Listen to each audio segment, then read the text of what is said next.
Hello everyone, and you're probably wondering why I'm dressed like this. Well, not so long ago I made a video about cosplay, about this was my first costume, and I got through most of it, but I never really did explain how I made the mask and how I make this little belt, and so I think that's what I'm going to do now.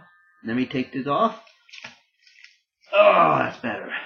Like I said, I never really explained how I make this or the belt. I explained how I make the web shooters and this hoodie and everything, but I never explained anything else.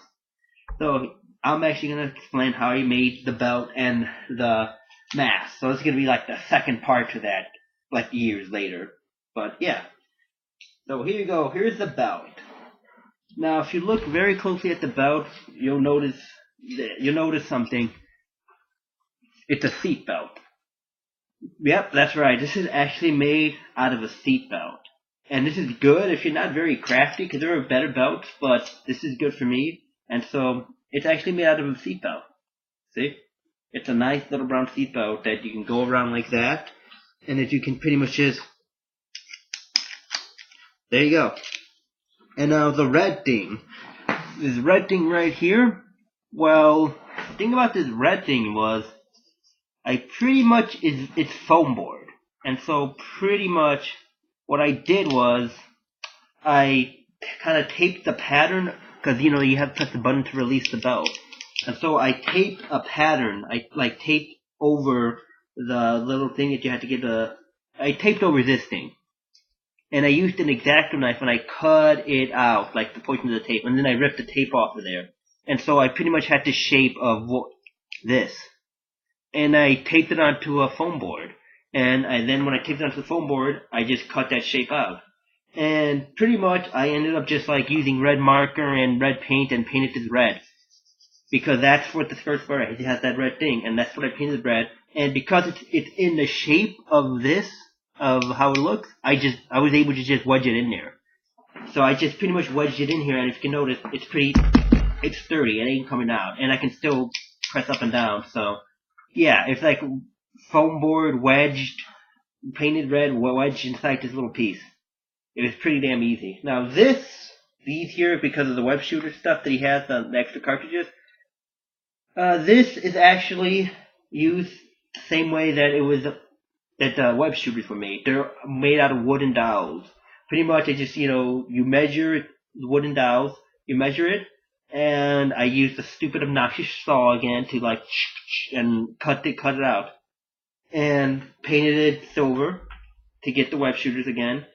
And now the thing about it is, if you look very closely, they're actually nailed on. So I actually nailed these into the belt. Now the reason for that is, initially I super glued them on. If you can kind of see like the gray thing here, that's why it was super glued on. But the problem was, it wasn't very stable. Like, it wasn't holding. It legitimately, seriously was not holding at all. You know what I mean? It just wasn't. And it was coming off, and I actually went to a con, and it kept coming up, like, okay, I need to find a better solution. And then I decided to nail it in, and it actually worked. And so what I did was got small nails, and I put 2 nails in each dowel, and I nailed it into the belt.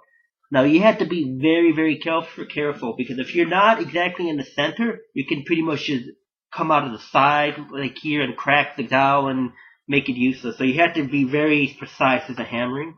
And then I pretty much hammered like this, like the end right here, when I got it deep enough, and I pretty much put it like that. So I hammered it to make it crooked, to make the top portion crooked and bent, so it won't come out. And it worked. And these are actually pretty damn stable, actually. So this ain't coming out. So that's how I did the belt, pretty much.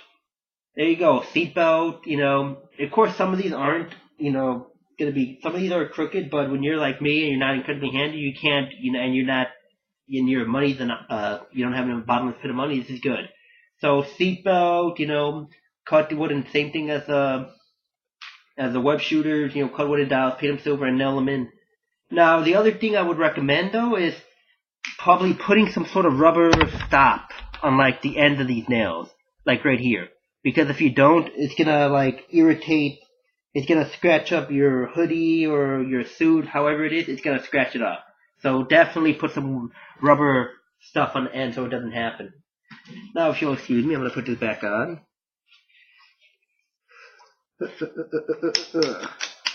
Now for the mask. And you can see it came out well for me, but if you look very closely, it's a little, you can see it's rough. And that's because the way I did it is what I call the poor man's way of doing it. If you're not incredibly handy, if you didn't have any money, this is the best way to do it that I know of. And so pretty much the way I went about it was I need to get the frames first. And so I looked online for a design, and I found a really good design for frames. I just Google searched it, and I looked down in images. I found a really good design, and it had like the interior. It had like this here and the outline of the interior, and I blew it up to a size that I thought would work, and then I printed it out. And then when I did that, I taped it again. I again like pretty much taped it or glued it or whatever, I can't remember, but onto foam board. And I used an X-Acto knife to cut out the interior. Now, fair warning though, if you're going to use an X-Acto knife, make sure it's incredibly sharp and you're not hacking away like you're sawing the bloody thing, like you're going You pretty much had to get in there and you had to go smoothly. You have to try to get in there smoothly, because if you keep hacking away, it's going to come out like my frames, and they're going to look a little rough. They're going to look rough, and they may be slightly crooked, but they're going to look rough, and you're going to have to make some adjustments and try to make it look better. So if you can get an X-Acto knife that's really sharp and go through, there you go. So I cut out the interior portion, and then I used normal scissors to cut out the exterior, which it's a lot easier to do without an X-Acto knife. So that's what I did. And the good thing about these frames though is the fact that people aren't going to be able to tell it looks rough unless they get really close to you. So that's the good part. And so pretty much I had my frames down, but they were really rough. So what I ended up doing was I ended up like super gluing the ends that were coming off from the top, put them back together, super gluing that. And I gave it a 2 coats of white paint. I pretty much painted my frames white again, more white, so it looks a lot more symmetric, and you can't see where things came off and where things can't, to kind of disguise some of the damage to the frames. So I painted the frames white. And now how I got the frames onto here. See, that's the interesting portion. Now, the way I got the frames onto here was that I had the mask onto a mannequin. Well, I say mannequin like this, pretty much like that, because something like a mannequin head. I somehow got one. And pretty much what I did was I actually measured out the frames, had the distance, and put the frames on, and I used super glue. I'm not even joking, folks. I used super glue because I knew my frames, there's no way I'm going to be able to sew it on, because my frames are just not strong enough and stable enough to withstand that. So I used super glue. And you know what? It actually effing worked. These things are pretty on there. As long as you don't grab the blade and try to rip it off, it's pretty onto the fabric. It's quite adhesive, and it worked really well for me. And like I said, this is a poor man's way if you're not very skilled. This was my first costume. I've since gotten a little more skilled. But if you're not very skilled, you can use super glue. Super glue worked quite well. I mean, I super glued it onto the mask, and you can see it's on there pretty good. It ain't coming out.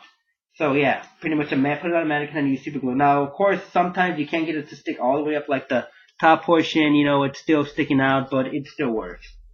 And now for the iframes and stuff, the interior, like the iframes, what I did.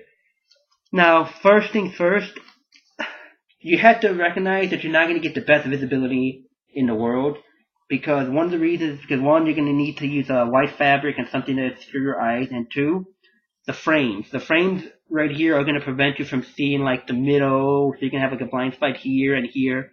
So just keep that in mind. And so for the interior, what I did was I used the silver tint that you put on windows. I wish I had it with me, but if you look very closely, they're silver. So, and that was really good, and it blocks your eyes. And that's the tinting, the little tinting that they put on windows, the little thing that they, use water and they squeegee onto the windows that's stuck on there permanently and that's reflective. That's what I used for one layer of the lens. I pretty much used an interior, one of those window tint things, and pretty much that's what I used. And for And then I used one piece of like thin white fabric, so I can get like a white appearance instead of just looking pure silver. And that really does help and gives the illusion that it's white and not silver. So it's pretty much tinted window, silver tinted window with a white piece of fabric over it. And the way I got it onto the mask, and the way I got it onto the mask was that I used super glue again. I pretty much super glued it to the back of the frames, or the back of the, pretty much, you know, where I super glued the frames on. I just measured it out and I put the glue where the frames would be, the outlining of the frames in the inside of the mask right here. See, you have like the frames and they're kind of lined there. And what I did was I see the border of the frame and I super glued it onto there. So I just put super glue, put it on there, held it really tight. Then I did the same thing for all of them. I did the same thing for the silver and I did the same thing for the white. Now important, put the white fabric first, then the silver behind it. So it doesn't look like it's silver and it looks white. And I use super glue, like I said, just super glue onto the back where the frame borders are, where the borders of the frames are. Use super glue, bam, on there. There you go. There's your mask. Also important too, when you put the frames on, what I did was I actually cut the more eye holes on. I didn't leave the red in there, the red interior, because it's just not going to look right and it's going to be harder to see. So I just cut out the red. And that way it's just pure like silver frames and that. And that's why I did the mask. So there you go, folks. That's my Scarlet Spider costume. That's how I did it. I mean, you know, the web. I told how I did the web shooters and the hoodie in my first video. And if you don't know how I got these here, I mean, pretty much these here, these are ammo pouches from Amazon. Ordered it, cut it in half. And these here, the straps are actually dog collars. Dog collars are a lot easier to work with, and you can just cut it and adjust. So the straps are dog collars, and it's like for these, the bottom of the sole, these are actually, for the bottom, like the soles, these are actually aqua shoes. And what I did was I just, cut the top portion with an exact amount, cut it off, and I sewed it onto the bottom of the suit. And I used rubber cement as well to make sure it holds a lot better. Additionally, I also put insoles inside the shoes because you're gonna need it. Otherwise, you're just gonna get killed. Your feet are gonna kill you, and you're gonna want to die because it hurts so bad. So yeah, so aqua shoes with rubber cement, then sewn on for more, and then insoles. And that's how I did the suit. So I hope anyone who's actually cosplaying, I hope this helps you, especially if you're not very skilled. These are some cheap, really easy tips to do. And thank you very much. You'll probably get to see an action photo